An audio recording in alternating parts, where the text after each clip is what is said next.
Welcome back, guys. Today I have a really exciting video for you. We're going to be doing our first unboxing on the channel. So today we're actually having a look at a Sabatti Double Rifle, an under and over express rifle.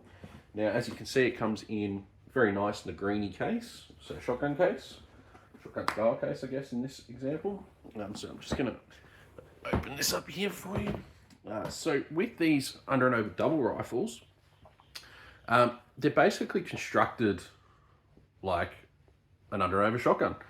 So I'll just put this one together for you. So you can see, so if you haven't put one of these together before, or you haven't used an under and over shotgun before, this is our barrel set here. This thing's got some nice fiber optic sights on it as well. So basically all that you do is you grab your barrel set here, and you're just looking to have them, harder on camera than it looks in real life. Okay, you're just looking to have them settle there, and then you've got your forend piece here. So all you do is you find the sweet spot for it, push it back, and it clips into place. And if you want to remove it, you've got a little latch there. So I'll just show you this gun, and then I will talk through it a little bit. So first impressions are it's absolutely beautiful for the money that I paid for it. I'm extremely happy. And I will show you guys some close-ups of this rifle as well. So I've bought this in particular to do some close range deer hunting and hopefully grab some pigs with it as well. So it is chambered in 45-70. With this particular rifle, if you do want to obviously break the action, just like a shotgun, lever across and open it up. Now it's still a very new gun. It's never been shot before. So the action is still a little bit tight. Now with these, this particular model of Sabatti Double Rifle, it actually comes with extractors, not ejectors, which means that unlike a lot of shotguns, when you crack it open, it's not flinging your shells out. They'll actually stay relatively in place. So I have some snap caps here. So I'll just pop those in for you so you can have a quick look. So we've just popped those shells in. We close the action up. We can see that, again, we've got beautifully engraved top lever there, and we've got a safety here. So obviously the S marks the safe position. That means with the red dot, we're ready to go. So I'll put that up to our shoulder. So we pull that, and that's basically cocked our gun. Now, with these Sabatti rifles having a single trigger as well, you can pull on that. It's actually not going to fire off the second barrel because it actually requires the recoil of the first shot to cock the gun again. Alternatively, you can actually pull down on the safety, push it back up, and it will cock the gun again for you. And then if we crack the action here, and again, it's still a little stiff, we can see it's extracted but not ejected, right? Which is absolutely fine. We're happy with that. So I'll leave those snap caps in there for now, just in case we want to play with the gun a little bit more, and close up very nice and tight. So this particular rifle comes with, a decent recoil pad, nothing too exciting. As we go up, we can see that it's got a decent grade of walnut on it, actually. And then we've got some engravings here, so it looks like we've got a boar on this side. Underneath, looks like we've got an engraving of a deer and a Sabatti logo, obviously engraved trigger guard as well. And then as we go over to this side, looks like we've got another game scene here. And I'm sure the camera's not really doing this justice either. As we go up on the rifle, you can see we've got a checkered forend here. It appears to be machine checkered. Not hand cut checkering, but that's the standard on most guns today. And then it's got a tulip forend. And it's obviously got some sling swivels as well. Now, these guns, although they have the capability to actually mount an optic to them, really they're for use with iron sights. That's primarily what they're going to be good for. So although this is, it's not an insubstantial weight or unsubstantial weight, it very slender in the forehand, comes up to the shoulder beautifully. And the sights really just do stand out with those fiber optic inserts as well. It's obviously got a gold plated trigger, single trigger there. Trigger pull is not bad actually. Look, it's not going to be the lightest thing in the world, but then again, this is not really the most high-tech hunting rifle out there either. So traditionally these are used in Europe, amongst some other places, but a lot of the time they're used on driven game hunts. So that's where you've got a guy set up, game is being pushed through by some beaters, or, however they decide to do it that day. Maybe they're using dogs. And they might have a quick opening in the forest, or they might be on a road, and you'll have game actually run out across the road, and you have to be ready to quickly take a shot and possibly a follow-up shot if there's a second animal, or if you've missed your first opportunity. So these are in close sort of rifles. Generally, you wouldn't be shooting these past sort of 100 meters. This particular one, from what I can see here, is actually regulated at 50 meters. I'm just going to pop that down here and we'll go through and have a quick look.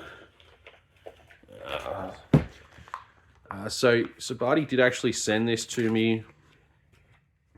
Not to me, but I guess they sold it to the gun shop. It comes with a target that shows you the regulation of the gun. So I can see this one's been regulated at 50 meters with 325 grain Hornady FTX, which is absolutely fine. And we can see that, it's actually regulated pretty close together. Now, just getting these guns to shoot both barrels in a similar sort of area takes a lot of work. It's not a cheap thing to have made. And getting those barrels regulated and shooting in the same spot is honestly really, really impressive. It's even more impressive in the side-by-side double rifles, which is why they're so expensive. I do hope one day to own one of those, but for now, I've obviously got this one. I'm going to be taking this out and I'm going to be putting some hand loads through it. I'm going to be trying out, in particular, some Atomic 29 270 grain 458 bullets in this with some Starline brass. And then I'm also going to be trying out some of the Nosler Whitetail Country in this particular bad boy, 350 grainers, and see where it hits. I'm hoping that those are relatively close to the regulation settings. If not, I'll just buy the Hornady FTX 325 grainers that they've regulated it with. Overall, though, I'm super stoked with this gun. So just a couple of the little details, I guess. Obviously, blue barrels here. We do have some texturing that's been done here as well to help cut down on glare when you come up to, obviously, the rifle. So this particular model is put down as an EX450. So you can probably just see there. Now, I will say, the reason I bought this was because a gun shop in Western Australia was basically clearing out some stock. From what I understand, it's quite hard for them at the moment. There's a lot of terrible regulations that have been put through that are affecting a lot of gun owners over there. And this is stock that they were trying to clear out. It was initially listed, from what I can see, for about $4,500. I have seen some others for about $3,500. I managed to get this for $2,000 with transfers.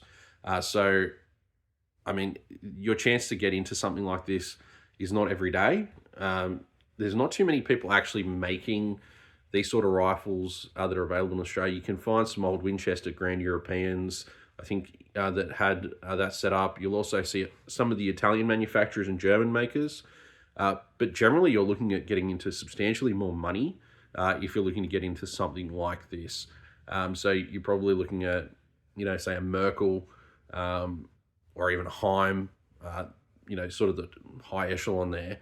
Well, high echelon to someone like me. We're not going to Holland and Holland or something like that.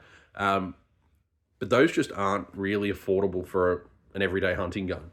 Now, what I will say with this is you should just be able to see there that there's some wedges on the barrel. So the way they actually regulate these things is they solder them together, they fire them off, and basically unsolder them and resolder them and move them back and forth with those wedges until they're hitting in the right spot. So yeah, so super stoked, guys. Like, this is cool. I'm always happy to get a new gun, especially something like this. My father is obviously trying to get this off me already. He has a couple of really nice combination rifles and a couple of double under and overs as well. But this is my first, so I'm super happy. It's got a Bavarian style or German style cheek piece, which I think is really quite fashionable. I'm going to take this out to the range in the next couple of weeks to do some load development for it and make sure that it's shooting all right. I'm going to put a sling on it, obviously, and then I'm going to take it hunting. I've got a buck in mind, sort of big black fallow that I've been keeping an eye on, that I'm going to hopefully try and snag with this if nobody else gets him, because he's on public land. But yeah, if you guys are interested in hearing any more about it, let me know. If you do get a chance to play with one of these or pick it up, they're very, very svelte. They handle beautifully. Let's just hope it shoots as good. I will take it out to the range, and once I've done that, I'll come back and give you guys a bit of a report. But thank you for watching. If you do get a chance to drop a like or a subscribe, I'd really appreciate it. I'm still getting used to making these videos for you guys. Something really new. But I find it super encouraging when you guys leave comments or like or subscribe. It's really engaging for me. And I hope for you guys as well. If there's anything else you want to see, let me know, and we'll jump straight onto it.